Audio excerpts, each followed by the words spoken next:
दोस्तों, यह कहानी एक विधवा औरत और एक जवान साधु की है।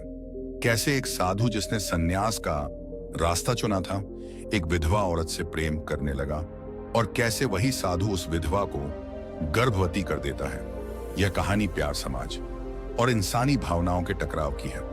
कहानी खाना बहुत ही इंटरेस्टिंग होने वाली है, इसलिए इसे आखिर तक जरूर सुने और चैनल बुद्धा सारांश को सब्सक्राइब कर लें। दोस्तों, बहुत समय पहले किसी गांव के आखिरी छोर पर, जहां दूर दूर तक खेत ही खेत दिखाई देते थे, वहीं एक छोटी सी झोपड़ी में सुगंधा नाम की एक विधवा रहती थी। उसका पति 1 साल पहले लंबी बीमारी के बाद दुनिया छोड़ चुका था। अब उसके जीवन में ना कोई सहारा था, ना कोई संतान, ना कोई सगा संबंधी। उसके दिन खेतों में मेहनत मजदूरी करके कटते और रातें तन्हाई में डूबी रहती सुगंधा अभी जवान थी। उसकी सुंदरता पर अब भी कोई कमी नहीं आई थी। गेहुआ रंग, बड़ी बड़ी काली आंखें और कमर तक लहराते घने काले बाल। लेकिन उसकी खूबसूरती ही अब उसकी सबसे बड़ी परेशानी बन गई थी। गांव के कई पुरुष उस पर बुरी नजर रखते थे। खेतों में जब वह काम करती तो कुछ लोग छुप छुप कर उसे घूरते।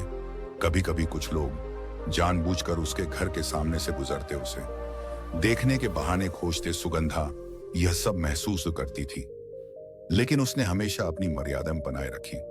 उसने खुद को किसी के भी करीब नहीं आने दिया, किसी की मीठी बातों में नहीं फंसी। वह जानती थी कि इन पुरुषों की नीयत ठीक नहीं है और समाज एक अकेली महिला की कमजोरियों को जल्दी पकड़ लेता है। इसलिए उसने खुद को मजबूत बनाया, अपने पति की यादों के सहारे जीवन बिताने की ठान ली।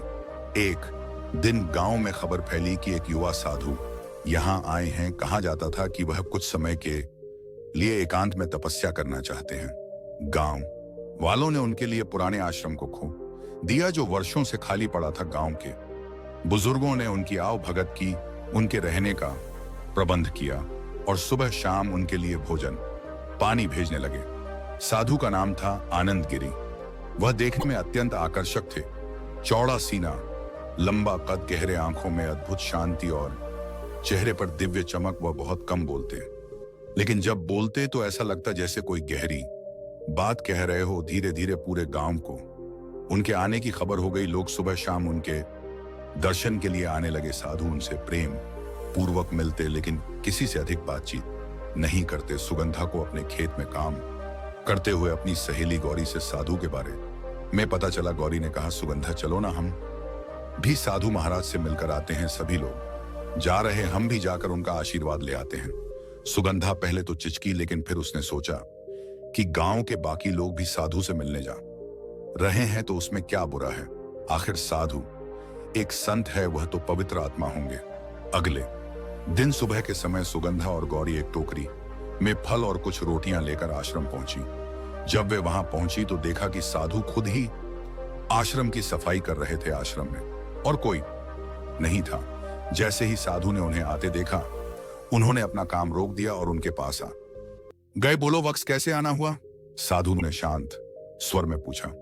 गौरी ने आगे बढ़कर कहा, महाराज, हम आपके लिए यह फल और भोजन लाए हैं। साधु ने आदर पूर्वक सिर झुकाकर दोनों का धन्यवाद किया और प्रसाद रूप में फल स्वीकार किया। तभी उनकी नजर सुगंधा पर पड़ी। वह चुपचाप खड़ी थी, उसकी आंखें झुकी हुई थी। साधु ने हल्के स्वर में पूछा, वत्स, तुम्हें कुछ पूछना है? सुगंधा की सहेली ने बीच में ही कहा, नहीं महाराज, हम दोनों ही आपके लिए यह लाए थे, बस अपना आशीर्वाद दीजिए। साधु ने उन्हें आशीर्वाद दिया, लेकिन सुगंधा और साधु की आंखें एक दूसरे से टकराई। कुछ पल के लिए दोनों के बीच सन्नाटा पसर गया। फिर सुगंधा बिना कुछ कहे वहां से लौट आई। जब सुगंधा चली गई तो साधु कुछ देर तक चुपचाप बैठे रहे। उन्होंने महसूस किया कि वह महिला बहुत कुछ कहना चाहती थी, लेकिन कह नहीं पाई। उसकी आंखों में अजीब सी उदासी थी। रात को जब साधु ध्यान करने बैठे तो उनका मन बार बार उसी महिला की आंखों में उलझ जाता। क्या वह किसी गहरे दुख में है? क्या उसे कोई परेशानी है? क्यों वह कुछ नहीं बोली? साधु ने अपने मन को शांत करने की कोशिश की, लेकिन वह बार बार उसी महिला के बारे में सोचने लगते। उधर सुगंधा भी रात को अपने बिस्तर पर लेटी थी, लेकिन उसकी आंखों से नींद को सुंदूर थी।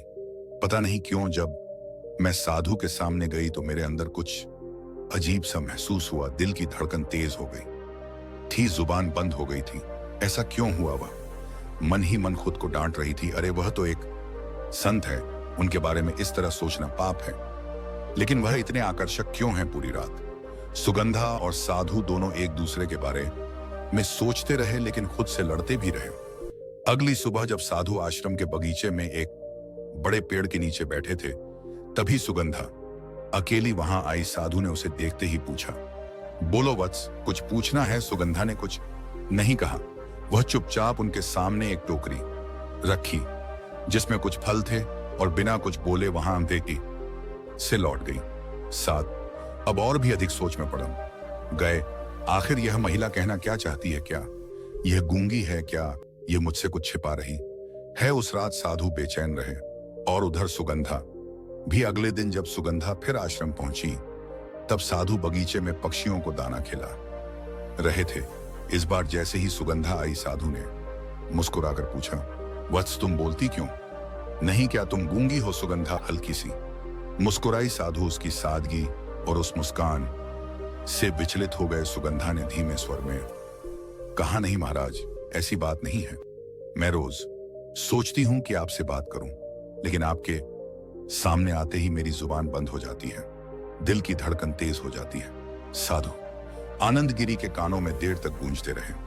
कुछ क्षणों के लिए सुगंधा की आंखों में देखते रहे। उन आंखों में असमंजस था, एक दबी हुई व्यथा थी और शायद कोई अनकहा प्रश्न भी। साधु ने हल्की मुस्कान के साथ कहा, वत्स, यह हृदय की धड़कनें और जुबान का रुक जाना, यह सब क्यों होता है? सुगंधा चुप रही। वह खुद इसका उत्तर नहीं जानती थी। वह स्वयं अपने मन के इस अजीब बदलाव से हैरान थी। एक संत के सामने आकर उसका मन विचलित क्यों हो? लगता था यह तो होना नहीं चाहिए था। साधु ने उसकी चुप्पी को भांप लिया। वह गंभीर स्वर में बोले, मनुष्य का मन बहुत चंचल होता है। यह बिना कारण किसी की ओर आकर्षित हो सकता है और कभी बिना कारण किसी से घृणा कर सकता है, परंतु यह जानना आवश्यक है कि यह आकर्षण मात्र क्षणिक है। यह किसी गहरे सत्य की ओर संकेत करता है। सुगंधा ने धीरे से सिर झुका लिया। तभी साधु ने कहा, बैठो वत्स। सुगंधा पहले तो झिझकी, लेकिन फिर पास पड़ी एक चटाई पर बैठ गई। साधु ने कुछ क्षणों तक उसे देखा, फिर सहज स्वर में पूछा, तुम्हारी आंखों में प्रश्न है, लेकिन शब्द नहीं बोलो। तुम्हारा मन क्यों व्यथित है?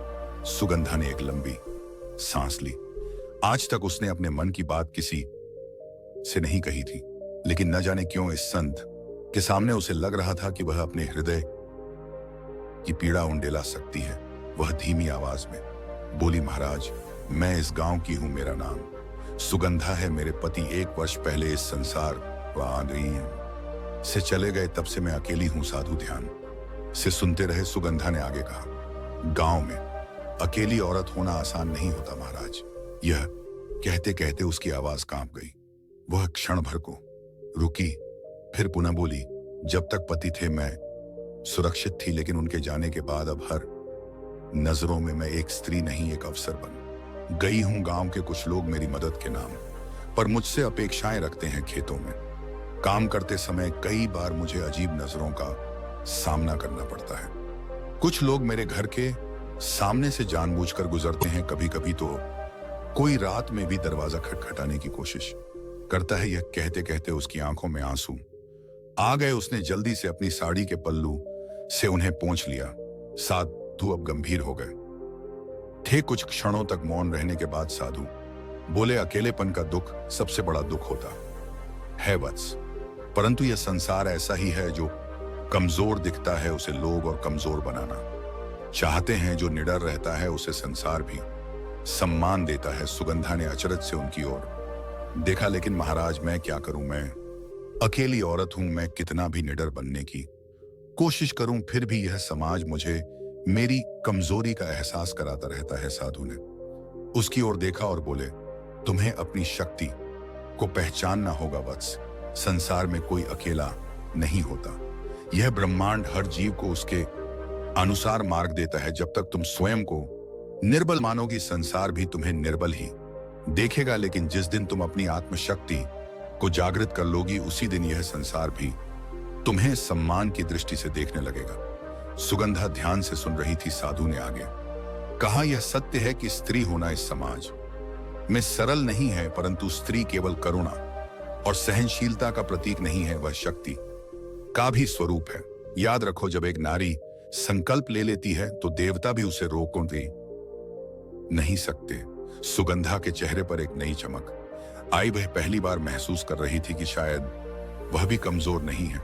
कुछ क्षणों तक दोनों चुप रहे। फिर सुगंधा ने धीमे स्वर में पूछा, महाराज एक बात पूछूं? साधु बोले, पूछो। सुगंधा ने संकोच के साथ कहा, आपने अब तक संसार का त्याग किया है, क्या कभी आपको किसी ने प्रेम किया? यह प्रश्न प्रत्याशित था। साधु ने उसकी ओर देखा लेकिन कुछ बोले नहीं। सुगंधा ने फिर धीरे से कहा, क्या कभी कोई स्त्री आपकी ओर आकर्षित हुई है?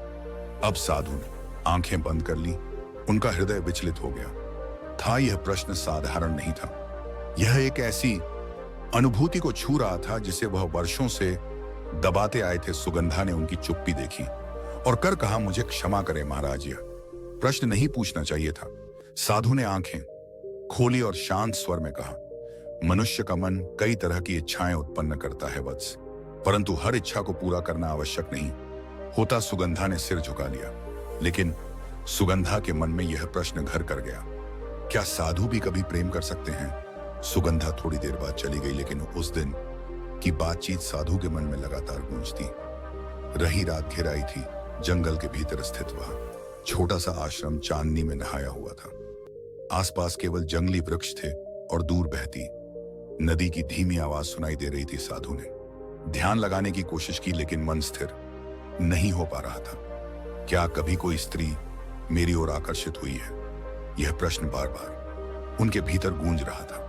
आखिर क्या सच में ऐसा हुआ था? उनके जीवन के बीते वर्ष आंखों के सामने चलचित्र की तरह चलने लगे। बहुत वर्षों पहले जब वे साधु नहीं बने थे, जब वे केवल आनंद थे, एक साधारण युवक, तब उनके जीवन में भी कोई था। उसका नाम मधुमिता था। वह गांव के मुखिया की बेटी थी।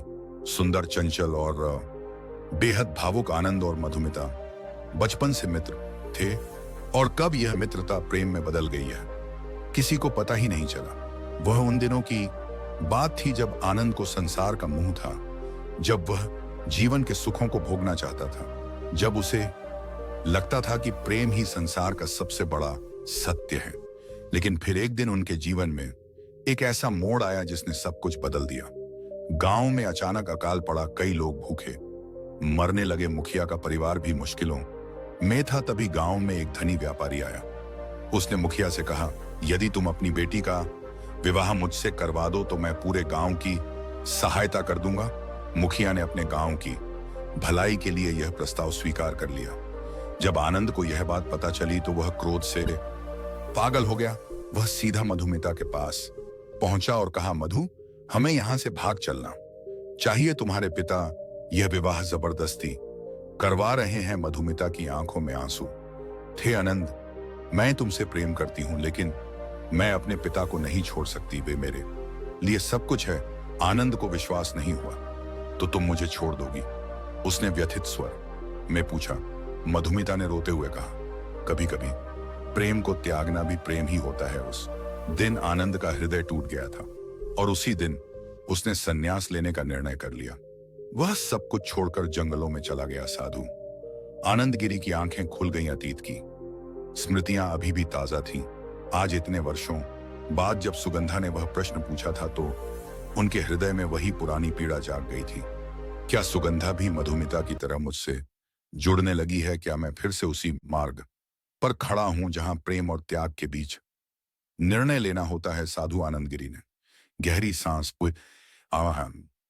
नहीं, उन्होंने अपने आप से कहा, मैं अब सन्यासी हूं। मुझे इन भावनाओं से परे रहना होगा। लेकिन क्या मन इतनी आसानी से शांत हो सकता है? उधर सुगंधा भी रात भर सो नहीं पाई।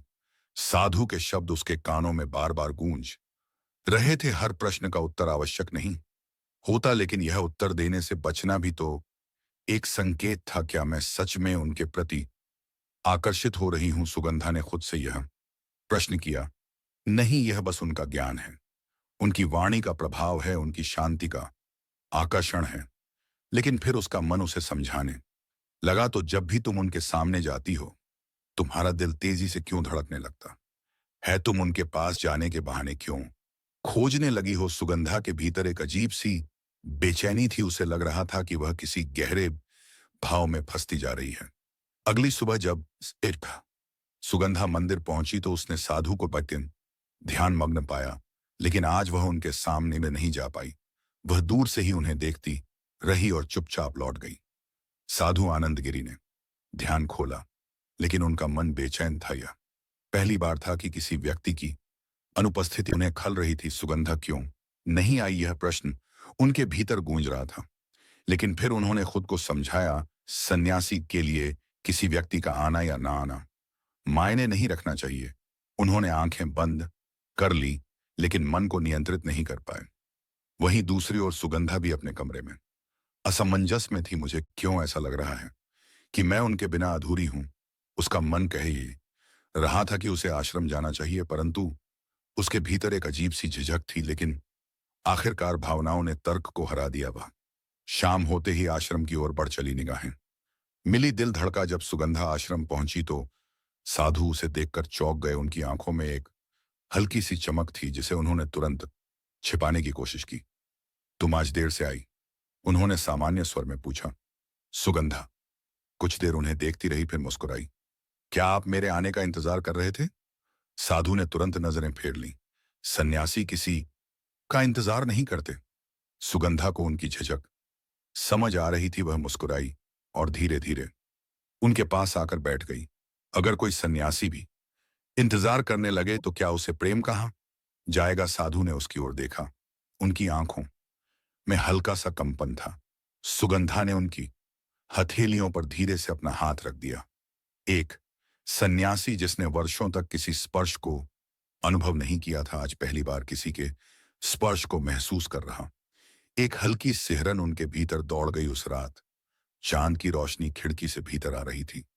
साधु और सुगंधा आश्रम के भीतर एक साथ बैठे थे। सुगंधा ने चुपचाप साधु की ओर देखा और कहा, आनंद। यह पहली बार था जब उसने उन्हें उनके पुराने नाम से पुकारा। साधु की सांसें गहरी हो गई। सुगंधा ने अपना सिर उनके कंधे पर टिका दिया।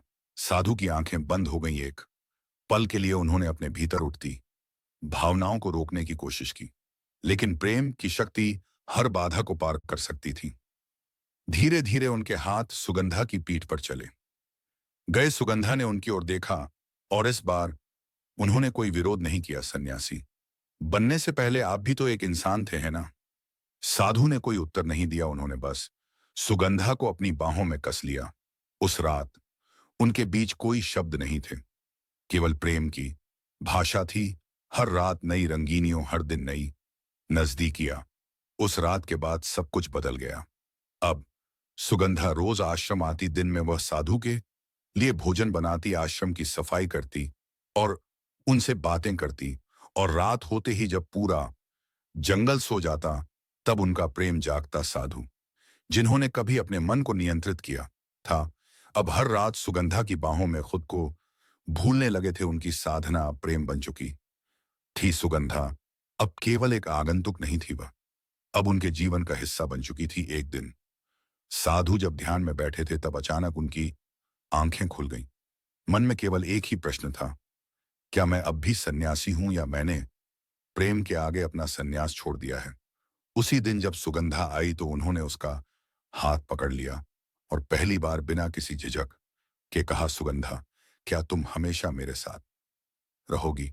सुगंधा की आंखें चमक उठी।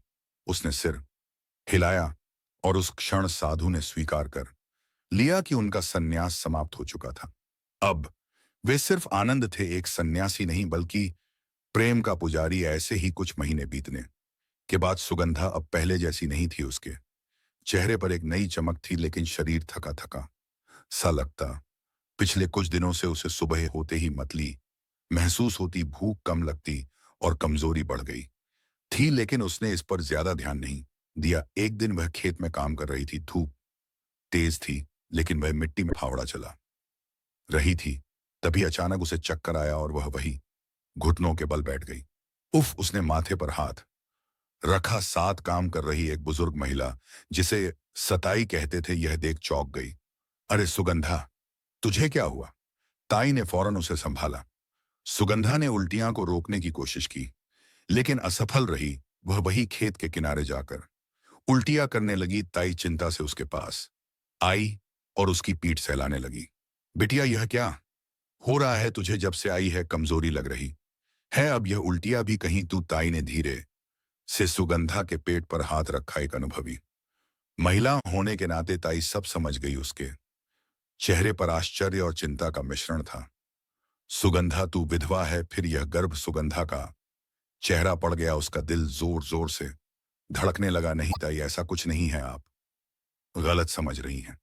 वह घबरा गई और जल्दी जल्दी बात काटने लगी। देख बिटिया, मुझसे झूठ मत बोल।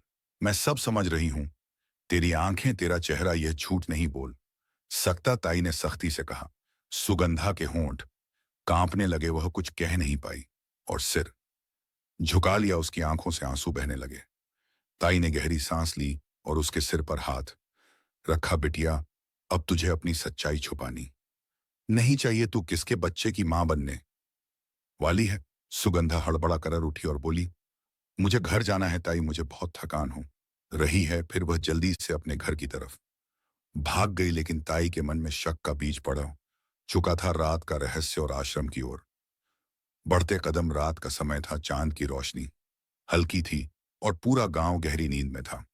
लेकिन सुगंधा जाग रही थी। वह धीरे धीरे अपने घर से निकली और बिना आवाज किए पग पर चलने लगी। ताई, जो पहले से ही चौक थी, अपनी खिड़की से यह सब देख रही थी। ये इस वक्त कहाँ जा रही है? संदेह बढ़ता जा रहा था। ताई ने झटपट अपनी चप्पल पहनी और चुपचाप उसके पीछे चल दी। सुगंधा के कदम सीधा आश्रम की ओर बढ़ रहे थे। ताई अब पूरी तरह से समझ गई थी कि कुछ ना कुछ गड़बड़ जरूर है। वह छिपकर पेड़ों के पीछे से उसे देखती रही। जैसे ही सुगंधा आश्रम पहुंची, उसने सीधे अंदर जाकर दरवाजा हल्के से धकेला। अंदर का दृश्य देखकर ताई सन्न रह गई। सुगंधा ने जैसे ही अंदर कदम रखा, साधु आनंदगिरी उसके सामने खड़े थे। सुगंधा की आंखें भर आईं और वह दौड़कर उनके गले लग गई। साधु ने चौंक कर उसे थाम लिया। क्या हुआ सुगंधा? उन्होंने उसकी पीठ सहला हुए पूछा। सुगंधा, हिचकियां, मैं गर्भवती हूं, तुम्हारे बच्चे की मां बनने वाली हूं। साधु एक पल के लिए सन रह गए। उनके भीतर अजीब सी हलचल होने लगी। उन्होंने सुगंधा का चेहरा देखा। वह कांप रही थी। साधु ने खुद को संभाला और गहरी सांस ली। फिर उन्होंने सुगंधा का चेहरा अपने हाथों में लिया और कहा, डरो मत सुगंधा, मैं तुम्हारे साथ हूं। मैं तुम्हें पूरे गांव के सामने अपना हंगत। ताई, जो आश्रम के एक खंभे के पीछे छिपकर सब कुछ सुन रही थी, अब और खुद को रोक नहीं सकी। वह अचानक उनके सामने आ गई। तो यह सच है? सुगंधा और साधु दोनों चौंक गए। सुगंधा घबराकर पीछे हट गई। साधु भी एक पल के लिए चुप रहे। ताई ने दोनों की ओर देखा और फिर धीरे से मुस्कुराए। बिटियां, प्यार पाप नहीं है, लेकिन अगर यह रिश्ता बनाया है तो इसे निभाना भी होगा। सुगंधा की आंखों से आंसू गिरने लगे। साधु कुछ कहने वाले थे कि ताई ने उनकी तरफ देखा और कहा, साधु बाबा, अब इस आश्रम को छोड़ दो, यह सन्यास छोड़ दो।